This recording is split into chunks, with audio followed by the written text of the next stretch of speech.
The story of the Underground Railroad is largely understood as a northern route for slaves to escape and find their freedom. But a largely untold story is about the paths to freedom through Texas into Mexico. A new exhibit in the Briscoe Center at UT Austin is shedding light on the ways enslaved people found freedom and how one Central Texas family played a key role. Our Monica Madden has the story.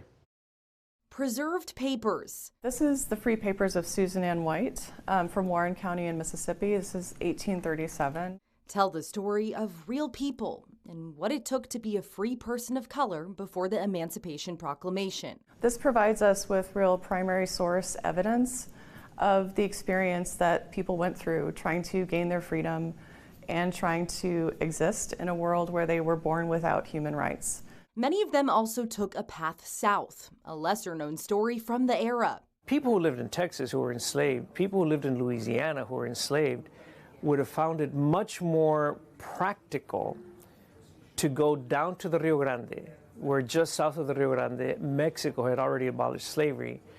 Mexico did by 1829. Slaves could also buy their freedom, but at a high cost. The cost to free Anne Maria was $1,000 at the time, which is about $31,000 today. They needed allies to obtain a deal, with land or possessions often on the line. So this exhibit consists mostly of court documents. These documents give us a picture of the legal world that they inhabited and sometimes navigated, the long process that could take in order to obtain freedom legally. One story is that of Sylvia Hector Weber. This is the freedom papers for Sylvia Hector Weber. Weber, whose East Austin land is now Weberville, is the center of the display's message. The Weber story is also a fantastic story. She came to Texas with her enslaver and later met John Weber. He would buy a large plot of land and later fall in love with Sylvia. In 1834, he bought her freedom.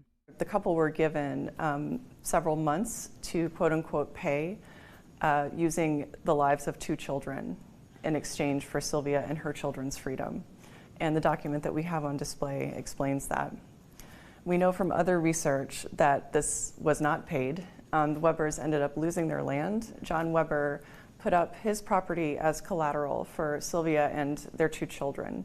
The Weber family then moved to South Texas, where they became an outpost for the Southern Underground Railroad. Sylvia's house served as a welcoming refuge for people seeking their freedom, and she was known as a generous hostess and a real comfort for people who sought her help. Documents from a painful era of American history teach lessons of life, liberty, and the pursuit of hope.